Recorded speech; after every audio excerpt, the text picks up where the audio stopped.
जय हिंद एवरीवन। आप सबका आपके यूट्यूब चैनल राष्ट्रीय सेवा पे स्वागत है। कल से आप लगातार देख रहे होंगे कि बिहार पॉलिटिक्स की न्यूज लगातार न्यूज चैनल्स पे आ रही है कि आज 28 ऑफ जनवरी को नीतीश कुमार 9th बार बिहार के चीफ मिनिस्टर बनने जा रहे हैं। तो आज के सेशन में हम पॉलिटिक्स से रिलेटेड तो कुछ भी डिस्कस नहीं करेंगे, बट यस, इंडियन पॉलिटी से रिलेटेड जरूर करेंगे कि चीफ मिनिस्टर की क्या पावर्स होती हैं, किस तरीके से अपॉइंटमेंट होती है, एंड यूपीएससी ने पास्ट में किस तरह का क्वेश्चन पूछा है with respect to chief minister. Let's start. सबसे पहले हम क्वेश्चन से ही स्टार्ट करते हैं कि लास्ट टाइम 2016 में एक बार यूपीएससी ने चीफ मिनिस्टर से किस तरह का क्वेश्चन पूछा था। बिकॉज आप देखेंगे चीफ मिनिस्टर, प्राइम मिनिस्टर, ये टॉपिक्स बहुत ही सिंपल से टॉपिक्स होते हैं जब हम इंडियन पॉलिटी को पढ़ते हैं, बट कई बार यूपीएससी यहाँ पर घुमा के क्वेश्चन पूछ लेती है करंट अफेयर बेस्ड। डन। तो ये जो क्वेश्चन था यूपीएससी के 2016 में, इसको मैं अभी जनवरी के दिल्ली के करंट अफेयर से कनेक्ट करवा के आपको डिस्कस करवाता हूं। क्वेश्चन क्या था? The chief secretary in a state is appointed by the governor of that state. आप सबको पता है स्टेट में जितने भी यहाँ पर कॉन्स्टिट्यूशनल पोजीशंस हैं, यहाँ पे कोई भी, फॉर एग्जांपल एडवोकेट जनरल हो गया, उन सबको गवर्नर यहाँ पर अपॉइंट करता है। तो यूपीएससी ने यहीं पे कंफ्यूज करने के लिए पूछ लिया कि चीफ सेक्रेटरी को भी गवर्नर अपॉइंट करता है। नंबर वन, चीफ सेक्रेटरी होता कौन है? हाईएस्ट पोजीशन किसी भी आईएएस ऑफिसर की स्टेट में होती है chief secretary, and central level पे हमारे पास होती है कैबिनेट सेक्रेटरी। वही कैबिनेट सेक्रेटरी अभी जब आपने इलेक्शन कमीशन की यहाँ पर अपॉइंटमेंट के लिए जो न्यू बिल आया था दिसंबर में, वहां पर आपने देखा होगा कि वहां पर एक सिलेक्शन कमेटी, सर्च कमेटी बनी थी, एंड वहीं पर एक कैबिनेट सेक्रेटरी वर्ड आया था।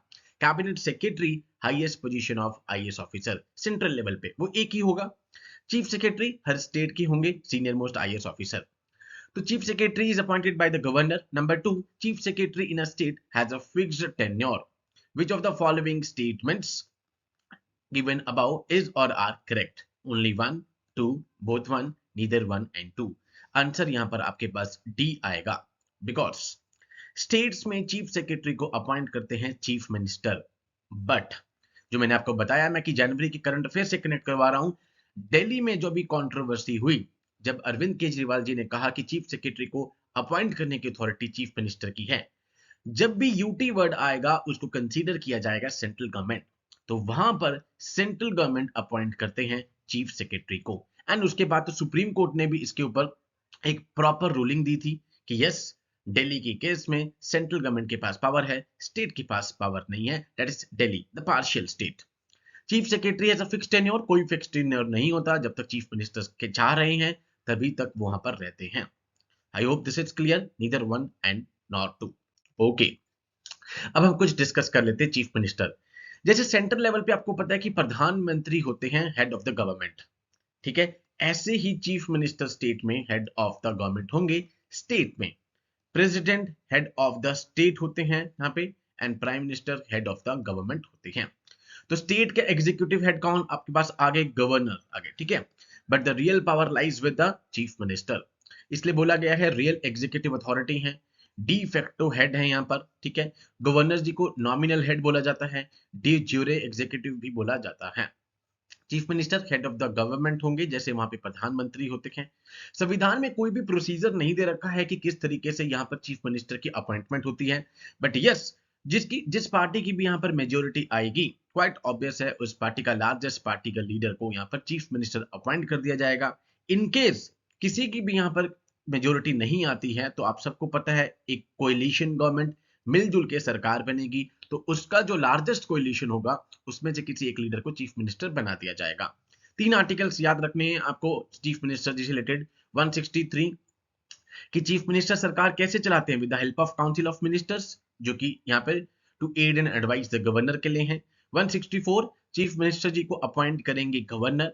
167 चीफ मिनिस्टर की ड्यूटी है कि सब कुछ कम्युनिकेट करना है to the governor of the state of all the decisions of council of minister with respect to the administration of the affairs of the state।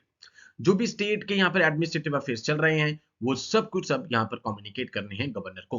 163, 164, 167।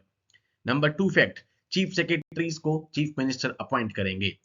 Number three fact, real head होंगे वो state में, यहाँ पर सारी की सारी powers को exercise वो कर रहे हैं, de facto head. Okay, constitution में कोई भी प्रोविजन नहीं है that a person must prove his majority before he is appointed as chief minister. जैसे आज नीतीश कुमार जी ने अभी सुबह रिजाइन दे दिया।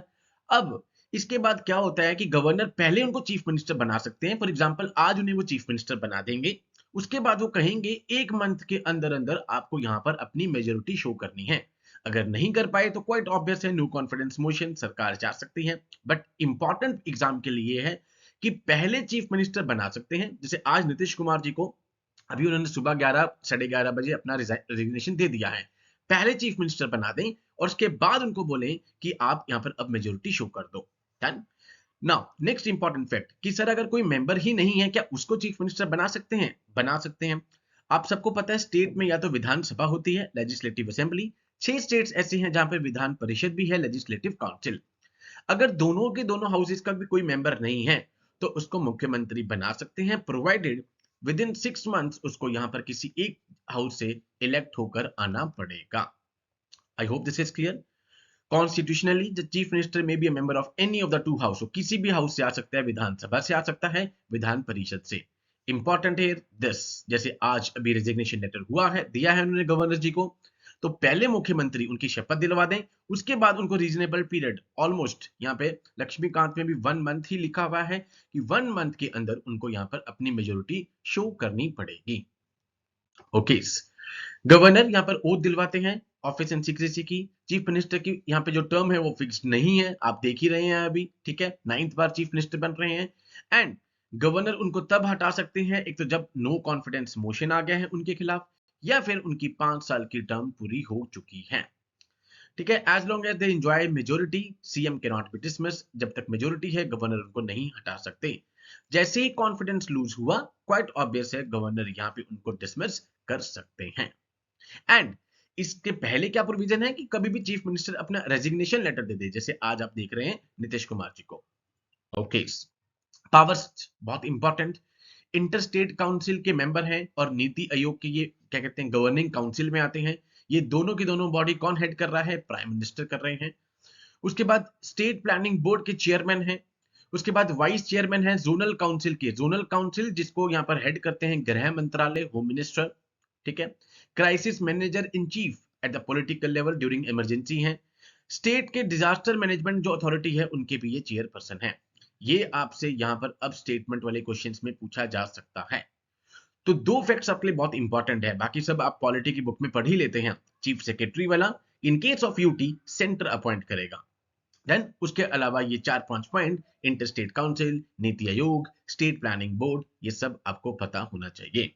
तो ये जो न्यूज चल रही है अभी नीतीश कुमार जी की 9th बार चीफ मिनिस्टर, हम पॉलिटिक्स आपके लिए इतना इंपॉर्टेंट नहीं है, वो 10वीं बार बने 11वीं बार बने, because that is the part of politics. But वहां से हमारे एग्जाम ओरिएंटेड के लिए पॉलिटी में क्या क्वेश्चन पूछा जा सकता है, बिकॉज यूपीएससी का ट्रेंड रहा है जो भी टॉपिक इस तरीके से ज्यादा हाइप पे रहेगा उससे कनेक्ट करके कुछ करंट अफेयर्स वो पूछ लेते हैं, जैसे उन्होंने चीफ सेक्रेटरी का क्वेश्चन पूछा 2016 में।